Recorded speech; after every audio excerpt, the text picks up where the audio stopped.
Desde que Dios pensó en su creación, Dios diseñó una familia. Dios vive en familia. Dios vive en familia. En el cielo, papá Dios es papá y tiene a su Hijo amado. Dice el Señor, lo dijo desde los cielos: mi Hijo amado en quien tengo complacencia. O sea, hay una relación familiar, de unidad, de amor. Y cuando Dios planeó la familia, cuando Dios pensó en la familia, Dios pensó en que la familia llegara a ser la experiencia más hermosa que tenga un ser humano aquí en la tierra. Para eso Dios se inventó la familia. Pero lastimosamente para muchos se ha convertido en la experiencia más triste. Para muchos su familia es la experiencia más dolorosa. Cuando Dios pensó en el varón y en la mujer, cuando Dios planeó y organizó la vida matrimonial, Dios pensó en hacer algo diverso y complementario. Por eso Dios nos hizo diferentes. La mujer es diferente del hombre.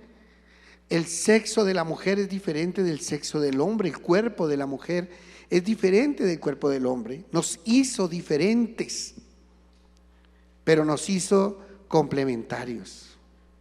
Y en esa diferencia lo que Dios quería justamente es que seamos complemento el uno con el otro. Entonces Dios se inventó el matrimonio y la familia para que la familia y el matrimonio sea complemento perfecto. Dile a la persona que tienes al lado: la familia es para que seamos complemento. Cuando Dios organizó la familia, lo que estaba pensando era justamente en completar algo, hacer algo más poderoso, no solamente en hacer una persona, un ser humano, sino que Dios dijo: si vamos a hacer dos, que de una vez cada uno tenga algo especial que potencie la relación. Por eso la Biblia dice que delante de uno huirán 1000, pero delante de dos huirán 10,000. O sea, se potencia la fuerza del ser humano, de los hijos de Dios, cuando trabajamos en equipo, cuando somos dos, cuando trabajamos en equipo. Entonces, si vemos por ejemplo un equipo de fútbol, en el equipo de fútbol hay un arquero, y la función del arquero es no permitir que el balón entre en la cancha, en el arco. Tenemos unos delanteros encargados de hacer los goles. Tenemos un mediocampista encargado de recibir el balón de atrás y pasarlo adelante, hacer los mejores pases, como nuestro James. Tenemos defensas encargados de proteger la zona de portería, la zona del arco. Cada uno de ellos desarrolla un trabajo. ¿Qué pasaría si los 11 miembros del equipo fueran arqueros? Sería un desastre. Si nosotros, en vez de escoger a cada uno experto en su puesto, escogemos a todos arqueros, entonces sería un desastre nuestra selección. Pero gracias a Dios, Dios creó el matrimonio con dos seres diferentes, pero complementarios. Amén. Entonces así debemos ver nuestro matrimonio. Pero las personas, en vez de aprovechar esa potencia de ser diferentes, ella y él, para los dos complementarse y lograr un objetivo, lograr una meta, decidieron ponerse a pelear porque son diferentes. ¿No les parece que allá hay como una locura? Como ella es diferente de lo que soy yo, como a ella no le gusta el fútbol, entonces voy a pelear con ella porque no le gusta el fútbol. Como a ella le gusta todo el tiempo las cosas ordenaditas sobre la mesita de noche, entonces voy a pelear porque a mí me gustan las cosas de otra manera. Y resulta que justamente en eso está en la potencia de nuestro matrimonio, en que somos diferentes. En que somos diferentes. Gloria a Dios, amén. Y creo que en esa diversidad es donde nosotros debemos aprovechar los valores de la otra persona para, junto con los míos, lograr dar en el blanco y ser poderosos. Entonces la clave, mis amadas, yo creo en la vida, en el éxito en la vida familiar, consiste en descubrir cuáles son las diferencias que hay entre nosotros, ver las potencias que tiene mi esposa y con mis potencias fusionarlas de tal manera que peguemos en el blanco y seamos poderosos. Una pareja y un matrimonio y una familia conquistadora. Amén. Entonces dile a la persona que tienes al lado: somos diferentes pero complementarios. Amén. ¿Cómo conformar una familia ideal?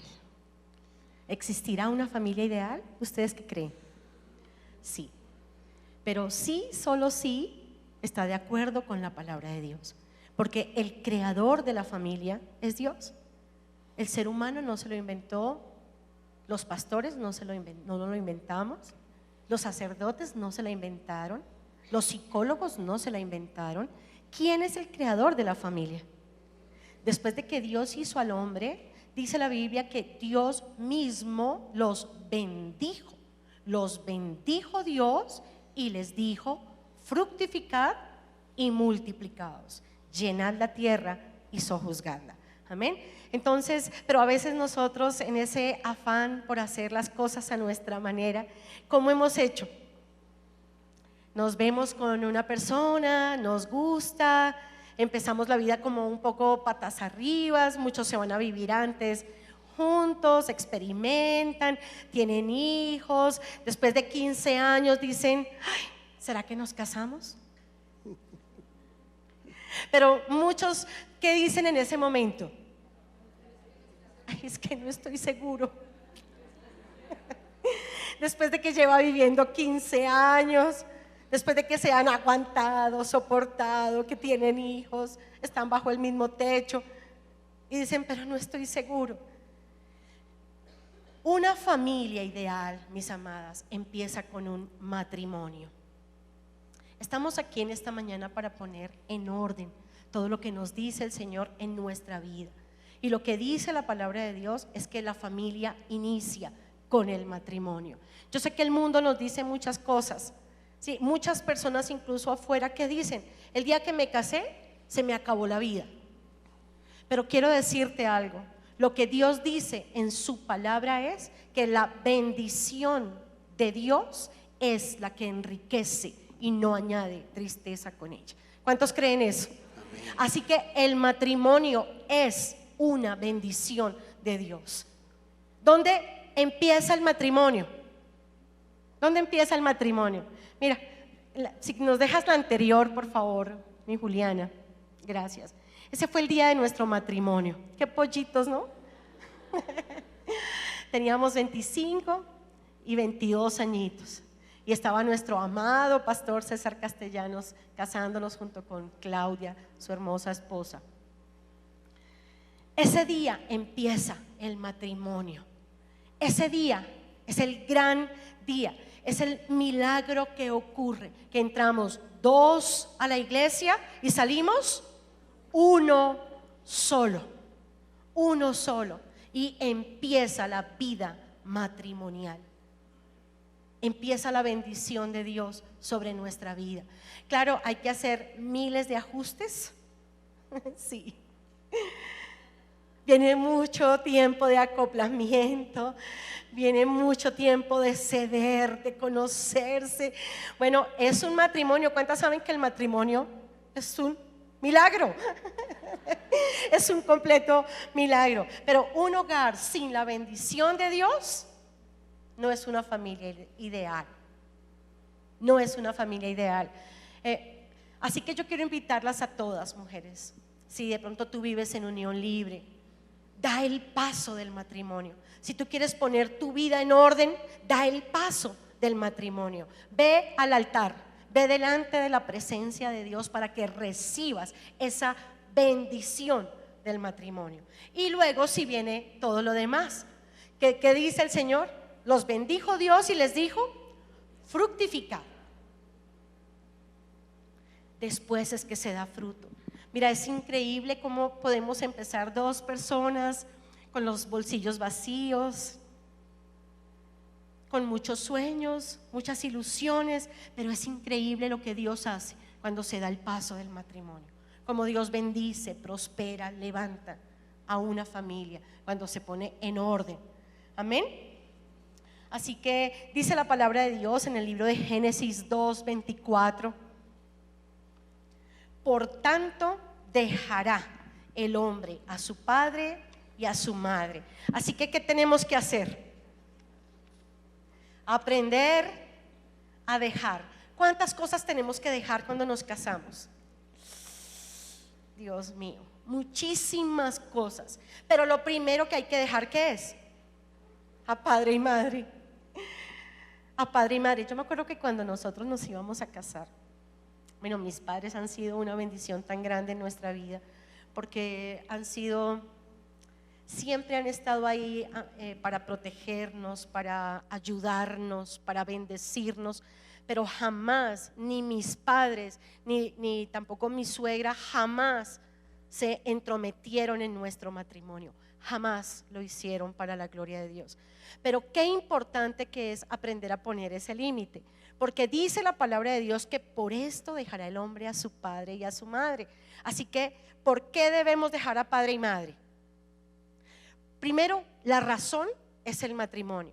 Algunos se quieren ir de la casa porque se quieren independizar, porque ya tengo edad, porque ya tengo trabajo, porque gano lo suficiente, porque me puedo pagar mi propio lugar. Pero esa no es la razón. ¿Qué es lo que dice la palabra de Dios? Esta es la razón por la que debemos dejar a padre y madre, por casarnos. Dejará. Entonces mi papi nos propuso que por qué no, le dijo Aníbal, y por qué no aquí en nuestra casa construimos, es una hermosa casa de 2 pisos, pero mi papi dijo: ¿y por qué no construimos el tercer piso, Aníbal? Y ustedes viven ahí, independientes, eso sí, tranquilo. Nosotros no nos vamos a meter en nada, pero viven aquí con nosotros. ¿Y tú qué le contestaste, amor? Obvio que fue tentador, ¿no? Primero porque obviamente es tan rico estar en Fogón, pero yo le dije: mire, suegrito precioso, le agradezco porque yo sé que lo hace con mucho amor, por ayudarnos, por tendernos la mano, porque cuando uno está comenzando uno necesita un poquito de impulso. Dije: pero yo le agradezco de todo corazón, pero nosotros no vamos a hacer eso, porque la palabra de Dios dice: por tanto dejará el hombre. Y cuando se habla de hombre se habla de manera genérica, hombre es varón y mujer. Por tanto dejará el hombre a su padre y a su madre. O sea, se necesita dejar si queremos comenzar algo nuevo. Y yo le dije: suegrito, con el dolor de mi alma y obviamente con el deseo también en mi corazón, pero siguiendo la enseñanza de la palabra, le tengo que decir que no. Uno podría pensar: uy, nos ahorramos lo del arriendo, qué bendición. No, tenemos que ser matrimonios y familias de acuerdo con la palabra. Amén. Entonces dejará el hombre a su padre y a su madre, y dice la Biblia, y se unirá. Pero ese también es como un futuro, ¿no? Porque no se da en forma inmediata. Empezamos a unirnos. Primero nos acercamos un poquito, otro poquito, y empezamos a unirnos, a volvernos uno solo. Pero también habla de un futuro, porque es un proceso. Aunque ocurra el milagro de que somos uno, es un proceso de consolidación de esa unión. Dice la Biblia: y serán una sola carne. También a futuro. Y son todos los proyectos, todo lo que Dios tiene para nosotros. Ahora lo vamos a vivir juntos, como matrimonio, como familia establecida por Dios. Una cosa que es bien importante en los hogares que debemos tener en cuenta es que no podemos permitir por ningún motivo que alguien diferente de la familia se meta en nuestra casa. en nuestra casa. Hay uno de los riesgos más altos en un matrimonio es cuando viene una tercera persona a meterse, sea esta tercera persona un primo, un hermano, una hermana, la mamá o el papá, o el suegro o la suegra. Nosotros lo que hemos querido en esta charla que estamos compartiendo con ustedes es compartir un poco de nuestra experiencia de estos 30 años de matrimonio, de felizmente casados. Realmente le doy la gloria a Dios, pero nuestro hogar ha sido un hogar muy feliz. Como decía la monita, claro, como obviamente las etapas de adaptación, cada etapa de la vida matrimonial trae tiempos de adaptación. Irnos a vivir juntos, tener el primer hijo, los primeros gastos, o sea, todas esas cosas van generando adaptarnos a nivel financiero, venimos de dos familias diferentes y todo ese proceso lo vivimos. Pero a lo largo de estos 30 años, el Señor nos ha permitido desarrollar un hogar hermoso, muy hermoso. Y desde esa perspectiva es que nosotros queremos hoy compartir en esta palabra algunos mensajes, claro que basados en la palabra de Dios y tomados de lo que hemos aprendido nosotros también de la palabra de Dios. Pero lo primero que nosotros descubrimos allí es que necesitamos una casa para dos. La palabra casados, ¿qué quiere decir? Casa para dos. ¿Qué es casados? Casa para dos. Pero cuando comenzamos nuestra familia y en vez de arrancar los dos, arrancamos tres, y arrancamos con la hermanita de ella, o con la abuelita de ella, o con el papá de ella, y cuando comenzamos con personas externas a nuestra familia nuclear, entonces comenzamos a tener dificultades. Y muchos, en estos años que hemos llevado de consejería matrimonial, muchos de los problemas que han venido en el matrimonio han venido por esas terceras personas que se metieron en la familia. Así que hay una premisa, y es que después de que se va la visita, en los pasillos, en las habitaciones de nuestra casa, no debe haber nadie diferente de papá, mamá y los hijos, porque eso trae problemas. Ahora, eso no quiere decir que no haya casos especiales, que haya que aprender a manejar, pero lo ideal, yo estoy hablándoles de un matrimonio o de una familia ideal, y la familia ideal tiene que ver con eso justamente. Ahora, ¿cómo hacemos?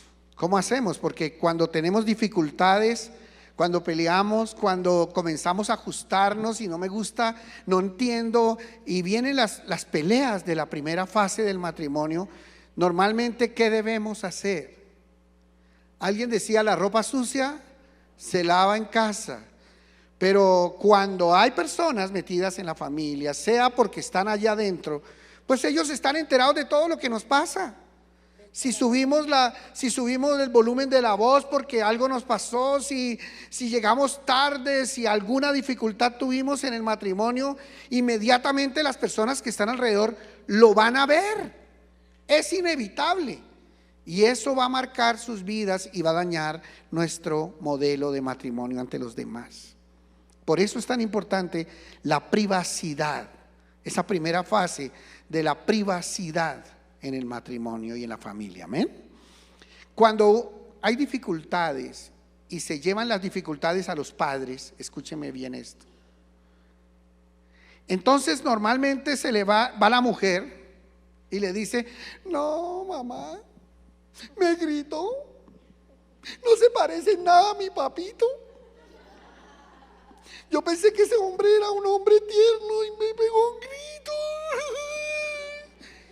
Y la mamá dice: desgraciado ese, ¿qué está pensando? Y la mamá va y le cuenta al marido y le dice: mi amor, imagínate que el tipo gritó a la china. Gritó a la niña, desgraciado ese, pues se la va a ver conmigo. Porque si hay una cosa que a uno le duele en el alma, es que alguien le toque a sus hijos, amén. Y a sus hijitas, yo creo que eso es aún mayor. Entonces, se daña el corazón del suegro y de la suegra y de los suegros. Y ahora, cuando ellos allá debajo de las cobijas arreglaron sus problemas, y esas cosas que estaban siendo el problema de su vida ya no existe, se perdonaron, porque uno, gloria a Dios, como esposo se perdona todo, y se perdona, se abraza, una noche romántica, y aquí no pasó nada. Pero los suegros no participaron. Pero de esa noche romántica los suegros no participaron, dice la monita. Entonces el corazón de los suegros queda con una rechazo hacia su yerno, hacia su nuera, que ya no existe ni siquiera en el matrimonio, pero que se dañó la imagen ante los demás. O al revés, cuando el hombre llega a contarle a la mamá y al papá que ella no es igual de hacendosa que la mamá, que ella es perezosa, que ella no cocina igual, que se le queman los frijoles, que ronca. Ay, no. Y esas cosas, cuando se ventilan por fuera, dañan la imagen de la pareja. Amén.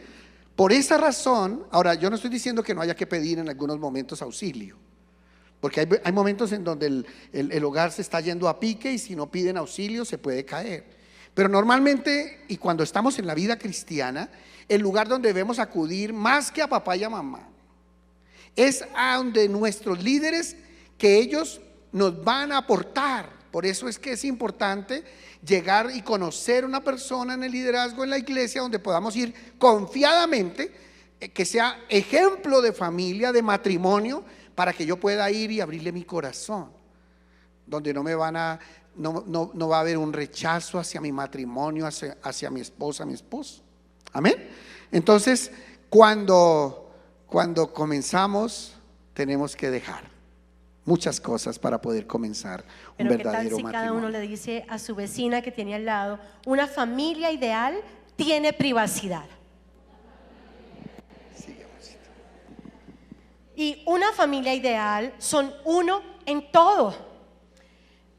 La palabra de Dios en Lucas 11:17 dice: mas él, conociendo los pensamientos de ellos, les dijo: todo reino dividido contra sí mismo es asolado, y una casa dividida contra sí misma cae.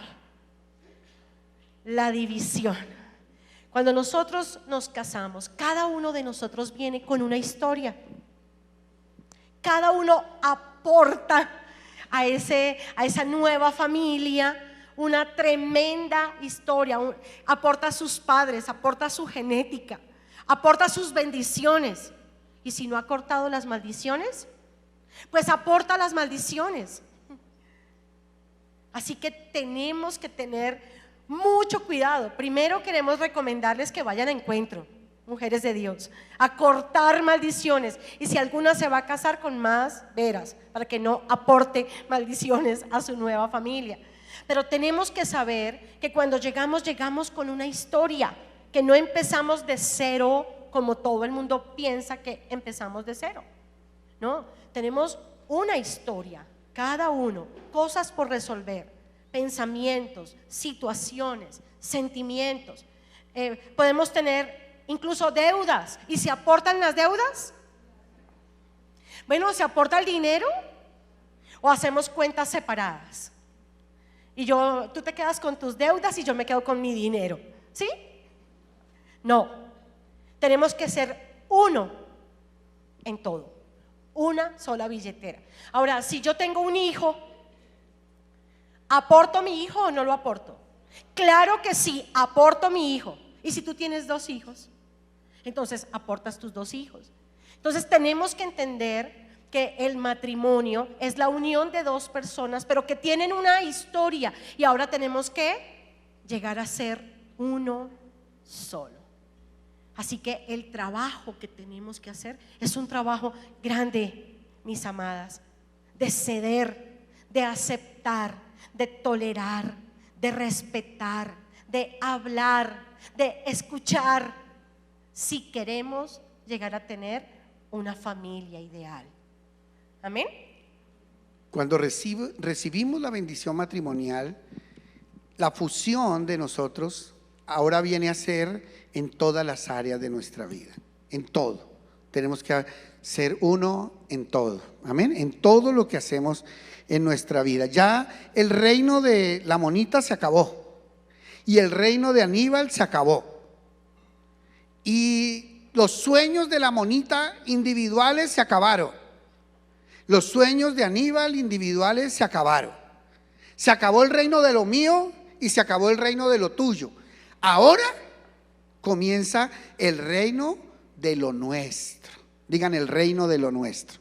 O sea, si no comenzamos un matrimonio dejando atrás aún nuestra propia historia, todos estos sueños que tenemos, todos estos proyectos, si no los dejamos a un lado para comenzar algo nuevo juntos, no vamos a poder crecer.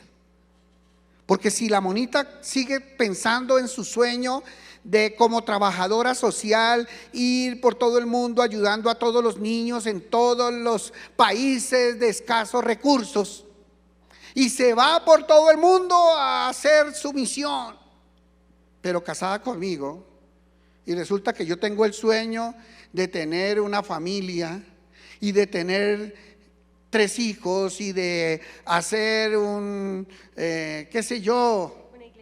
iglesia ecofamiliar. Entonces, ¿qué hubiera sido de nuestra iglesia ecofamiliar si no hubiera estado la monita? Jamás hubiera existido ecofamiliar, porque jamás hubiera existido una familia. Entonces, cuando entramos a la vida matrimonial, nosotros tenemos que negarnos a nosotros mismos y nuestros sueños tendrán que fusionarse. Está bien, vamos por todo el mundo, una vez al año, pero el resto de los meses del año vamos a estar aquí en Bogotá levantando una iglesia llamada Ecofamiliar, junto con nuestros hijos y junto con sus esposas y con todas nuestras fuerzas y nuestra familia vamos a levantar. ¿Estamos de acuerdo? Estamos de acuerdo. Fusionamos así nuestras vidas. Entonces comenzamos los dos a trabajar en función de un solo sueño, porque como familia no podemos tener 2 visiones, porque eso se llama división. Debemos tener un solo sueño los dos. Si eso no se ha logrado, mis amadas, en su vida matrimonial y familiar, tienen que cambiar, tienen que ajustar, porque los dos tienen que ir para el mismo lado, y si no, se van a reventar. Tarde que temprano se van a terminar reventando. Cuarto, una familia ideal tiene a Jesús como centro. Quiero que vayamos al libro de Hechos 16:31. Hechos 16:31. Le preguntó el carcelero de Filipo a Pablo y a Silas cuando Dios los liberó con tremendo terremoto. Se abrieron las puertas y ellos salieron. Y cuando ellos salieron, él se iba a matar, porque pensó que habían abandonado la cárcel todos los presos. Y ellos, los presos, le dijeron: no te hagas daño, todos estamos aquí. Y este hombre carcelero le preguntó al apóstol Pablo y le dijo: ¿qué debo hacer para ser salvo, señores? Y ellos le dijeron: cree en el Señor Jesucristo y serás salvo tú y tu casa. Serás salvo tú y tu casa. Mis amadas, para que una casa tenga a Jesús adentro, es suficiente con que una sola persona de la familia conozca a Jesús y lo reciba en su corazón. Con una sola persona ya Jesús se mete en una casa. Esa persona va a hacer que toda la familia reciba a Jesús en su corazón. Por eso, cuando la persona se convierte al cristianismo, especialmente cuando ocurre en las familias donde no conocían del Señor antes de casarse, y entonces uno de los dos conoce al Señor Jesús, entonces esa persona tiene una responsabilidad muy importante, porque no puede decir: bueno, yo soy salva, Si mi marido no quiere ser salvo, el problema de él. Y si mis hijos no quieren ser salvos, el problema de ellos. Pero yo tengo a Jesús en mi corazón. Los demás que se frieguen. No puede ser así. Porque el mandato del Señor es: cree en el Señor Jesucristo tú, y serás salvo tú y tu casa. O sea, es imposible que lleguemos al cielo solos. Llegamos al cielo en racimo. O sea, nos salvamos en racimos. Somos varios. Cuando alguien llegue al cielo y golpee, allá va a salir San Pedro. Y sí que se le ofrece. Y dice: es que yo vengo para el cielo. Y dice: ¿solo? ¿Solo? Aquí nadie puede entrar solo. Aquí lo mínimo que se entra es por parejas. Qué tremendo eso. Porque si nosotros creemos en el Señor Jesucristo, es imposible entrar solos al cielo. Por eso, en un hogar, para tener una familia ideal, Jesús debe ser el centro de nuestra familia. Si nosotros creemos en Jesús y ponemos a Jesús como el centro de nuestra casa, nuestra familia va a ser diferente. En la experiencia que tenemos en nuestro matrimonio, es lo que vimos desde que comenzamos nuestro hogar. Nosotros dijimos: vamos a casarnos. Tenemos el sueño de casarnos, y resulta que la monita ya estaba asistiendo a la iglesia cristiana y yo todavía estaba en el liderazgo de la iglesia tradicional. Y la monita, estando allá en la reunión de mujeres de la iglesia cristiana, escuchó al pastor que predicó: no os unáis en yugo desigual con los incrédulos. Porque qué comunión tiene la luz con las tinieblas, y qué comunión tiene Dios con Belial. Entonces, aunque yo era de la iglesia tradicional, líder en la iglesia tradicional, y un hombre, yo me consideraba un hombre de Dios, y yo creo que lo era, pero fuimos los dos y hablamos, y la monita me dice: mira lo que escuché, y fuimos a la palabra y nos dimos cuenta que sí, la Biblia dice: no os unáis en yugo desigual. Entonces lo primero que dijimos: ay, pero qué problema hay. Si los dos amamos al Señor Jesús, no hay problema, vamos. Al fin y al cabo, Jesús es lo más importante para ti, ¿no? Sí. Y para mí. Entonces no hay problema. Y resulta que dijimos: bueno, y entonces, ¿cómo nos vamos a casar? ¿Que nos case un cura o un pastor? ¿Ya arrancó el problema?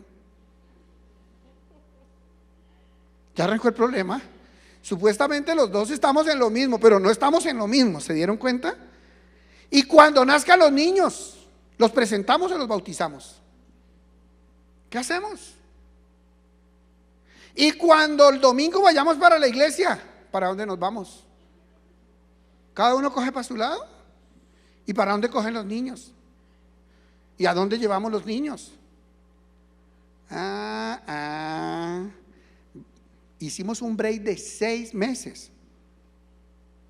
Porque nosotros sabíamos que teníamos que buscar la voluntad de Dios, porque por encima de todo teníamos que estar juntos en lo mismo. Tenemos que estar unánimes, pero también juntos. Y entonces hicimos los dos un acuerdo de 6 meses sin vernos. Y al cabo de los 6 meses, o la monita era católica o yo cristiano. Pero no podíamos los dos estar cada uno por su lado si queríamos seguir. Pues ahí vienen quién ganó. Por eso las rodillas de la monita son un poquito más ponchas, más gorditas que las mías. No, ambos estuvimos orando y el Señor me llevó a mí a conocerle. Y el día que yo entré a la iglesia cristiana, que era que no había dado la oportunidad, me di cuenta que ese era el lugar que era para mí. Mi madre me dijo en ese proceso: mijito, ¿por qué no te quedas aquí y transformas la iglesia desde adentro? Yo le dije: ay, madre, eso es algo imposible. Me dijo: ¿y por qué te cambias? ¿Por qué? Le dije: porque eso es como cuando tú vas a un almacén a comprar un pantalón y te mides un pantalón y te queda bien, te gusta, te queda bien. pero luego te pasan otra talla y te queda perfecta, al pelo, como dice uno. Perfecta, te cuadra, todo te da exacto, perfecto. ¿Con cuál de los dos te quedas? Con el que te queda perfecto. Le dije, pues yo encontré un lugar perfecto para mí. Y en ese momento comencé a asistir a la iglesia cristiana y al año nos casamos. Al año de estar yo asistiendo a la iglesia cristiana, nos casamos y allí comenzamos a servirle al Señor dentro de la iglesia. Pero pusimos algo clave en nuestra vida matrimonial y es que Jesús sea el centro de nuestra casa. Tanto que dijimos, si vamos a ver un programa de televisión y Jesús no lo vería con nosotros, lo quitamos. Si vamos a tener una conversación y Jesús no la tendría con nosotros, la quitamos. Si vamos a hacer un paseo y Jesús no iría con nosotros, no vamos, porque Jesús es el centro de nuestra casa. En aquel entonces se acostumbraba a hacer unos habladores con tipo trípode, así tipo triangular, que se ponían encima de los televisores y el hablador decía: si Jesús no ve este programa, yo tampoco. Y siempre deberíamos preguntarnos, ¿las decisiones que vamos a tomar le agradan a Jesús? Y eso le enseñamos a nuestros hijos. Y las conversaciones nuestras, nuestros proyectos, nuestras metas siempre han tenido a Jesús como el referente. Cuando tenemos que tomar alguna decisión, cuando vamos a hacer un negocio, cuando vamos a comprar algo, cuando vamos a hacer un viaje, lo primero que preguntamos, ¿y Jesús lo haría? Cuando nuestros hijos nos pedían permiso para ir a las fiestas, les preguntábamos, ¿Jesús iría? ¿Jesús estaría contigo en esta fiesta? Porque si Jesús se queda afuera, no entremos. Amén. Entonces dile a la persona que tienes al lado, debemos tener a Jesús en el centro de nuestro hogar. Amén. Sí. Filipenses capítulo 2, versículo del 3 al 4, dice, Filipenses 2 del 3 al 4, nada hagáis por contienda o por vanagloria, antes bien con humildad, estimando cada uno a los demás como superiores a él mismo, no mirando cada uno por lo suyo propio, sino cada cual también por lo de los otros. Y yo creo que este es el gran secreto, mis amadas, la gran clave para tener una relación interpersonal, no solamente con nuestro esposo, con nuestros hijos, con cualquier persona, es considerar a la otra persona superior. Tú no gritarías a un superior, tú no le harías mala cara a un superior, tú no desafiarías a un superior. La humildad es la gran clave de la buena relación en una familia. Si el esposo considera a la esposa como superior, si la esposa considera al esposo como superior, si los padres consideramos a nuestros hijos como superiores, si los hijos consideran a sus padres como superiores, ¿quién va a pelear? Si los hermanos entre ellos, el uno considera al otro superior a él mismo, ¿quién va a pelear? Nadie pelea, en esa forma no se pelea. Entonces tenemos que cambiar nuestra óptica de la vida, tenemos que dejar ese egoísmo, esa cosa dentro que nos dice que siempre nuestro criterio es el que vale, que tenemos que imponer lo que nosotros pensamos, que yo siempre soy quien tiene la razón, que queremos imponer porque se me hace que lo perfecto es lo que yo creo y como es a mi manera, y cómo se va levantando la voz y cómo se va dañando la armonía familiar por los gritos, por las peleas, por la contienda, por ese deseo de querer ponerle el pie al otro encima, de no apreciar ese ser humano maravilloso que Dios nos regaló. Entonces, qué importante, mis amadas, cambiar esa área de nuestra vida. En primera de Juan, capítulo 4, versículo 21, dice: y nosotros tenemos este mandamiento de Él. ¿Lo tenemos ahí? Vamos a decirlo juntos. El que ama a Dios, ame también a su hermano. ¿Cómo tiene que ser la relación de hermanos en una familia? Ahí está el mandamiento. ¿Cómo debe ser la relación de hermanos? El Señor lo dijo, que cada uno ame a su hermano. El Señor dice: bienaventurados los pacificadores, porque ellos heredarán la tierra. No seamos de esas familias de los gritos, de las peleas, porque cuando una persona grita y ofende a la otra con esas formas tan desobligantes, se daña tanto la familia. Recoge después esas palabras. Muchas veces es peor esas palabras que se dicen que ni un golpe. Quedan más, hieren más, se demoran más en sanar esas palabras duras que un golpe. Entonces tengamos mucho cuidado con eso. La opinión de los demás debe ser demasiado importante en mi vida. La opinión de mi esposo, la opinión de mis hijos. Hay padres que piensan que los hijos no tienen voz ni voto. Sencillamente somos la autoridad y mandamos. Y en esa casa se vive, bueno, faltaría que se le llamara maduro y madura. No, somos una familia, todos tenemos voz, todos tenemos voto. Por supuesto que hay autoridad en la familia y está delegada en los padres, y con respecto al matrimonio está delegada en el esposo. Amén.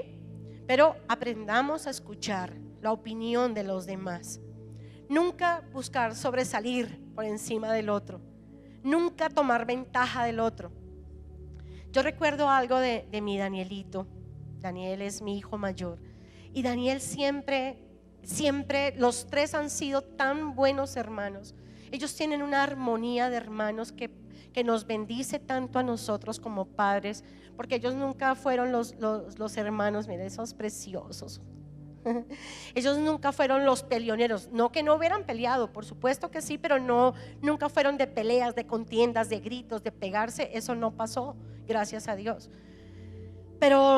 Y siempre entre ellos ha habido una muy buena relación. Se apoyan, se ayudan, se abrazan, se quieren, se aman, se tratan con mucho amor. Hermanito, todavía que son grandes, y se hablan con un respeto y con un amor muy grande.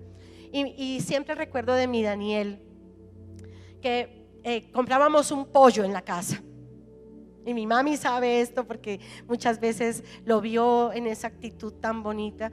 Y Daniel es muy tragoncito, y bueno, uno se da cuenta, ¿cierto? Uno se da cuenta, o sea, él come, a él le gusta la comidita, él se alimenta muy bien, gloria a Dios, los tres. Pero Danielito siempre ha tenido una actitud con sus hermanos desde que era una cosita así. Normalmente los niños, cuando se trae la comida, que no se les sirve el plato a cada uno, sino para coger, como que todos es el agalludo, como el que coge primero la presa más grande. No, Dani no, a pesar de ser así de tragoncito, como les estoy diciendo, sino él siempre, hasta el día de hoy, pero desde que era así lo ha hecho. Espera a que todos los demás cojamos nuestro alimento, y él es el último en hacerlo, porque siempre está buscando darle lo mejor a los demás. Y es una actitud tan bonita, porque está mostrando, ¿qué está mostrando él? Amor, humildad, y nos está diciendo a todos los demás: ustedes los estoy tratando, no porque los seamos, pero los estoy tratando como a superiores a mí. Entonces, esa actitud es hermosa. Vamos rápidamente a Primera de Juan, capítulo 3, versículos 11 y 12. Porque este es el mensaje que habéis oído desde el principio, todas, que nos amemos unos a otros, no como Caín, que era ¿de quién? Del maligno, y mató a su hermano. ¿Y por qué causa lo mató? Porque sus obras eran malas y las de su hermano justas. Entonces uno piensa, Dios mío, pero esto sucede al interior de una familia. Y resulta que sí, hay hermanos que no se pueden alegrar con el éxito del otro hermano, que siente rabia si el hermano compró carro y yo no, o si el hermano ya consiguió novia y yo no, si el hermano se compró una camisa y yo no, si el hermano viajó y yo no. Y dice la Biblia que no podemos ser como Caín, porque ¿cómo era Caín? Y está diciendo la palabra del Señor que cuando hay envidia en el corazón de un hermano por el otro, cuando hay celos, rabia, cuando tú eres de los que de pronto llora con el que llora, pero no te puedes alegrar con el que se alegra, porque hasta para que te llamen a llorar eres un duro, una dura. Pero si te llaman a contar una buena noticia no te puedes alegrar, sino dices, ay no, pues qué belleza, ya estrenando casa y yo hace cuánto ahorrando para la mía y nada. Y mire, él sí, en un momento la compró. Y te carcome esa envidia. Mira lo que dice la palabra del Señor. No podemos ser como Caín, porque Caín era del maligno y sus obras eran malas, y eso lo llevó aún a matar a su hermano. ¿Cuántas dicen amén? Entonces, en una familia ideal, los demás son más importantes que yo. Díselo a tu vecina. En una familia ideal, los demás son más importantes que yo. Amén. Vamos a 1 de Timoteo 5:8. Ayúdeme a leer, por favor. Porque si alguna... ¿Ustedes me están ayudando a leer? No. ¿Por qué no? Tiene la persona que tiene salud, dile, obediente con el pastor. Ayúdeme a leer. 1, 2, 3. Porque si alguna... No. ¿Sí dice alguna? No. Mire, cuando yo cometo un error leyendo, lo hago a propósito normalmente, para que ustedes digan no. ¿Listo? A ver, otra vez. Porque si alguna... muy bien. Es alguno. La Biblia dice alguno. Está hablando del varón. Porque si alguno no provee para los suyos, y mayormente para los de su casa, ha negado la fe, y es peor que una incrédula, que un incrédulo. En el propósito original de Dios, Dios planeó que el hombre fuera el proveedor principal de la familia. Cuando nosotros nos fuimos a casar, yo le pedí a Dios que Dios me diera la oportunidad de sostener mi hogar sin necesidad de que la monita tuviera que trabajar. Pero con lo que yo ganaba no era suficiente, porque en ese entonces yo me ganaba 43,000 pesos. Y con 43,000 pesos era más o menos unos 2 salarios mínimos, y con eso no podía sostener mi hogar, y mucho menos a una princesa que me estaba sacando de una casa de familia. Y yo oré al Señor y yo le puse una señal secreta a Dios. Yo no le conté a la monita eso. Claro, después le conté, y le conté a la iglesia y todo, pero yo no le conté a ella. Yo lo hice solo con Dios, ese pacto. Le dije, Señor, si tú quieres y crees y estás de acuerdo con que yo le proponga matrimonio a la monita, te pido que yo tenga un sueldo suficiente para sostener mi hogar.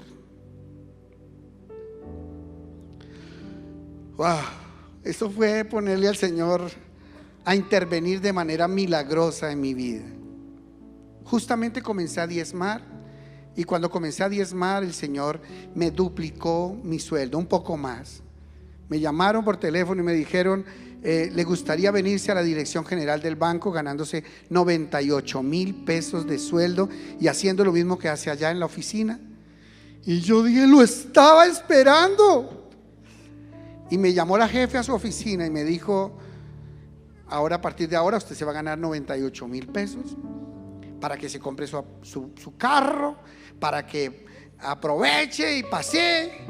Ahora no es que se vaya a casar, ¿no? Esa doctora lo que no sabía era que yo estaba esperando eso como una señal para invitar a la monita a entregarle el anillo de compromiso y ponerle la fecha de matrimonio. Esa misma noche salí, llamé a la monita y le dije: te invito a cenar. Y en un restaurante le tenía un anillo y le dije: quiero casarme contigo. Dios respondió la última señal en mi vida. Y a lo largo de estos 30 años de matrimonio, mi esposa ha sido obviamente una mujer virtuosa. La Biblia dice que la mujer virtuosa trae aún su pan de lejos. Ella con sus manos me ha ayudado, con la administración, con los ingresos. Mucho ha aportado la monita a lo largo de estos 30 años, principalmente en la educación de mis hijos y en el cuidado del hogar. Cosa que jamás, con ningún dinero del mundo, yo hubiera podido pagar. Para mí, el ser proveedor y el ser responsable eso generó en mí una responsabilidad muy alta. O sea, me hizo a mí creer que yo puedo, que es posible. Si la monita hubiera comenzado a traer los recursos, o yo hubiéramos arrancado con ella dando la mitad o un poco más, muy probablemente yo hubiera pensado: siempre lo necesitaré, siempre necesitaré ese recurso porque yo solo no puedo. Pero desde el principio Dios me dijo: tú puedes. Y eso en mí, mis amadas, generó una autoestima, algo Dios generó en mí que me hizo, que me mostró que yo sí era capaz de sostener mi casa responsablemente como proveedor. Y desde ese momento yo entendí que tenía la responsabilidad primaria de proveer. Han sido 30 años donde Dios nunca me ha faltado, donde he tenido días en que no hemos podido recibir recursos, pero yo me arrodillo y salgo a trabajar y los busco y voy y salgo sabiendo que Dios está conmigo y que Dios va a proveernos. Y siempre Dios nos ha dado provisión. Siempre en estos 30 años Dios nos ha dado la provisión abundante y sobreabundante, principalmente a través de mis ingresos en mi casa. Yo quiero decirles una cosa, mujeres: no subestimen al hombre que Dios les ha dado por esposo, porque ese hombre empoderado por Dios es más poderoso que todos los ingresos que tú pudieras traer a la casa. No pienses que si tú no traes ingresos, tu esposo va a fracasar o tu hogar va a fracasar, porque Dios es poderoso para hacer de ese varón un proveedor con bendición grande y sobreabundante para ti y tu generación. Amén. Dale ese aplauso al Señor. Gloria a Dios.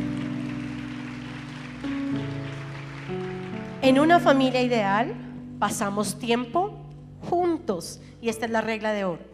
Salmo 133:1 dice: mirad cuán bueno y cuán delicioso es habitar los que hermanos juntos en armonía. El plan de Dios es que estemos juntos como familia, que nos divirtamos juntos, que nos riamos juntos, que vayamos al cine juntos, que juguemos juntos, que nos aprovechemos, que lo más rico de mi vida, con quien yo más me ría, con quien mejor yo la pase, sea con mi familia. Y eso es una elección que cada uno debe hacer. Tú tienes que elegir a tu familia, a los de tu familia, como las personas favoritas tuyas, y decidir que es con ellos con quien tú más rico la vas a pasar. Y es así. Descubrimos que la cosa más rica que nos puede pasar a nosotros es estar juntos, aprovecharnos entre nosotros. Y esa es la gran regla de oro para la felicidad familiar: pasar tiempo juntos. Vamos ahora a Efesios 6:2. Dice la palabra de Dios: honra a tu padre y a tu madre, que es el primer mandamiento con promesa, para que te vaya bien y seas de larga vida sobre la tierra que Dios te da. Yo les quiero hacer una pregunta. ¿Qué le pasa a su hijo? ¿Qué promesa hay en la Biblia para su hijo? Sus hijos. Pónganme bien atención. ¿Qué promesa hay en la Biblia para sus hijos si los deshonran a ustedes, al papá o a la mamá? ¿Qué promesa hay? Dice la Biblia: maldito el que deshonrare a su padre y a su madre. Y dirá todo el pueblo amén. ¿Sabe qué quiere decir que diga el pueblo amén? Es que nadie se le ocurra decir que no sea maldito, porque Dios dice que es maldito el que deshonre al padre y a la madre. Entonces, como padres, especialmente como mamás, ustedes tienen una responsabilidad muy grande en la educación de sus hijos. Jamás, por ningún motivo, por amor a sus hijos, para que no les vaya mal, nunca pueden permitir que sus hijos les deshonren a ustedes como padres. Porque si ustedes lo permiten, ustedes están haciendo que a sus hijos les vaya mal en la vida y que su vida sea cortada sobre la tierra, y probablemente que se muera antes del tiempo preparado por Dios. O sea, a veces los papás no entienden esto y piensan: no, pobrecito, es un niño, es muy pequeño, no, ¿cómo lo voy a corregir? ¿Cómo le voy a decir eso? No. Y a veces los niños le levantan la mano y le pegan a la mamá una cachetada, muerden a la mamá, la gritan, le tiran un portazo, la agreden de mil maneras. Y las mamás, para evitarse problemas, lo permiten. Y lo que están haciendo con esa evitada de problemas es que están trayendo maldición sobre sus hijos, y probablemente ese chino se muera antes de lo que estaba planeado por Dios, por la mamá no pararse e impedir que sus hijos la deshonren a ella y a su papá. ¿Sí me hago entender? ¿Se dan cuenta por qué es tan importante para la bendición familiar que los papás nunca permitan que sus hijos lo deshonren, o que hagan las correcciones que haya que hacer con mucha sabiduría para que sus hijos no lo deshonren más y para que esa maldición se corte en sus vidas? Amén. En una familia ideal, los padres cambian con los tiempos. Efesios capítulo 6, versículo 4 dice: y vosotros, padres, no provoquéis a ira a vuestros hijos, sino criadlos en disciplina y amonestación del Señor. Me llama mucho la atención que en este versículo primero está no provocar a ira a los hijos y después está criarlos. Y es que Dios es un Dios de orden. Mujeres de Dios, no podemos ser un fastidio para nuestros hijos. No podemos ser el tormento para nuestros hijos. A veces en las familias es una molestadera a los muchachos. Van creciendo, se quieren dejar su pelo un poquito más largo, se quieren dejar la barba. Les gusta un tipo de música, otro tipo de música, porque cambian. Porque así también nosotros cambiamos. Cuando nosotros teníamos la edad de ellos y fuimos creciendo, teníamos unos gustos determinados, y no tenemos que ser un fastidio. Con lo único que no es negociable es el pecado. No toleramos el pecado en nuestra casa, no lo permitimos, lo erradicamos con amor, con corrección, con disciplina, con instrucción, pero no los provoquemos a ira. No chusemos a nuestros hijos. Hay mamás que les molesta hasta que sus hijos se rían. Si están de vacaciones, quieren que igual se levanten a las 5 de la mañana. parecen sargentos mayores, como militares en su casa. Y dice la Biblia que hay tiempo para todo. Hay tiempo hasta para perder, dice la Biblia. Entonces entendamos eso, entendamos que nuestros hijos tienen que sentirse felices y agradados en nuestra casa. Yo creo que una de las cosas que el Señor nos ha bendecido a nosotros, y le damos toda la gloria y la honra a Él, es que el Señor nos permitió ganarnos el corazón de nuestros 3 hijos. Nuestros 3 hijos, los 3 en forma individual y los 3 en grupo, son nuestros mejores amigos. Con ellos la pasamos delicioso, permitimos que ellos tuvieran libre expresión de la personalidad. Los apoyamos con su tema musical, con todo lo que se les ocurrió hacer. Hasta yo fui su chica corista, porque tuvimos una banda juntos. Íbamos a los colegios, a las universidades, nos invitaban por todo el país, íbamos. Y en muchos lugares, Dios sabe que esto fue así, les preguntaban a ellos: ¿y ella quién es?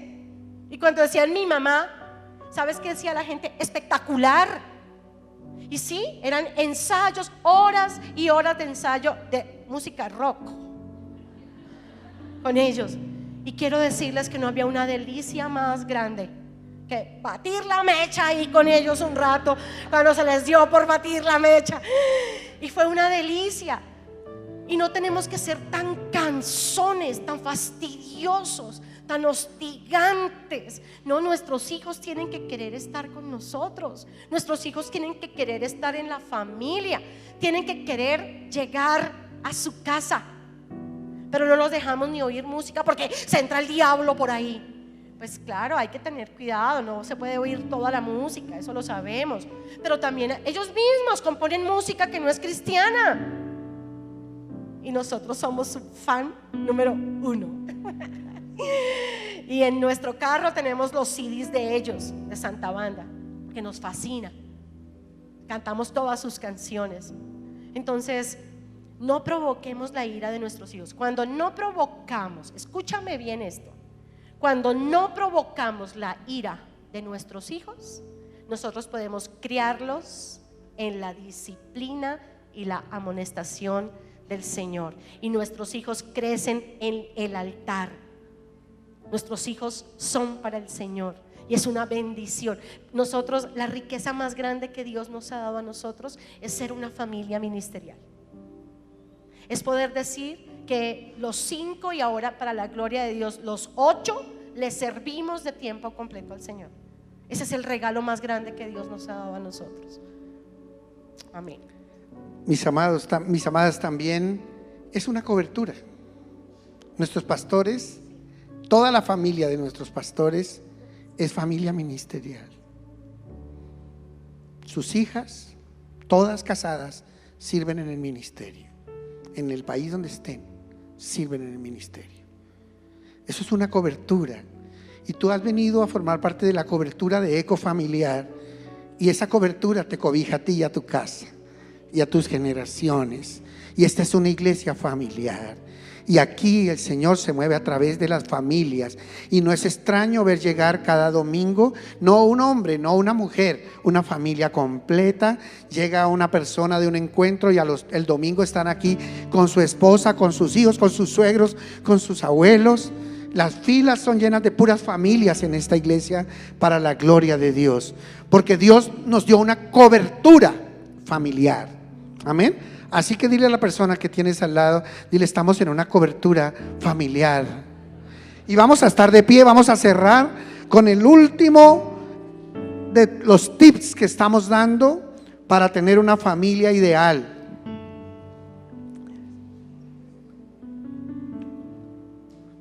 Por favor, de pie. Y vamos a poner en 1 Corintios 11:1.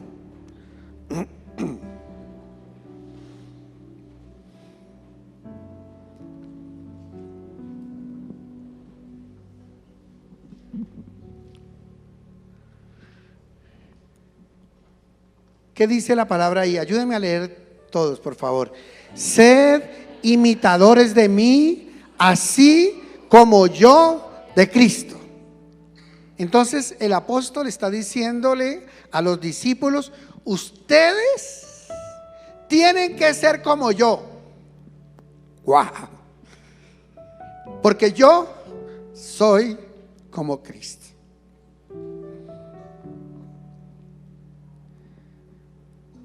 Hay una canción que ponemos en los encuentros de caballeros, de hombres, y dice la canción: Señor, yo quiero ser como tú, porque ese niño quiere ser como yo. Yo quiero ser un buen ejemplo que sus ojitos puedan ver.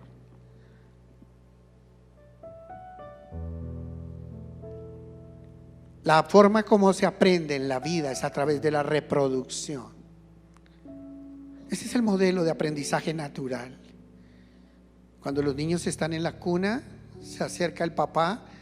Cuando llega del trabajo, y uno como papá, que comienza a decirle al niño que diga: papá, papá, papá, papá. Pero ¿por qué dice primero mamá? Porque la mamá todo el día está en la casa y todo el día está con el niño en los brazos diciendo mamá, mamá, mamá, mamá, mamá. Y por eso el niño aprende a decir primero mamá. Porque todo, escúcheme bien, todo en la vida lo aprendemos por reproducción. El modelo original de aprendizaje se llama reproducción. Siempre vamos a imitar a alguien, siempre vamos a reproducir a alguien, y siempre terminamos reproduciendo a nuestros padres. Por eso yo les digo en la iglesia, les he dicho varias veces: es tan ridículo ver un hombre con una botella de aguardiente en la mano diciendo a los hijos: no tomen, no les conviene, eso no es bueno para ustedes, no lo hagan. Miren mi ejemplo. Y ese papá puede decir todo lo que quiera, de dientes para afuera, pero esos niños van a terminar siendo borrachos igual que su papá, porque los hijos van a reproducir el modelo de sus padres, a no ser de que vengan a la iglesia y corten la maldición generacional y vayan a un encuentro y se metan con Dios para que sus vidas sean transformadas de una manera radical y sean una nueva generación de hijos de Dios. Amén. Pero mientras vivamos, nuestros hijos van a estar aprendiendo de nuestro modelo continuamente. Y muchos niños, ¿saben qué dicen cuando están en los encuentros? Yo quiero, cuando forme un hogar, que sea diferente del de mis papás. No quiero reproducir el modelo de mi familia. Pero cuando pasan los años, es impresionante la tendencia a reproducir los modelos. Padres divorciados, la tendencia: hijos divorciados, nietos divorciados. Padres borrachos, la tendencia: hijos, nietos borrachos. La maldición pasa de generación en generación, de los padres a los hijos, hasta la tercera y hasta la cuarta generación. Al fin y al cabo, somos reproductores de modelos. Que tu modelo sea Jesús, y que tú seas el modelo ideal para que tus hijos puedan seguir tus pasos. Ese es el propósito de Dios. Amén. Bueno, dile a tu vecina que tienes a tu lado: el ejemplo no es lo más importante, es lo único importante.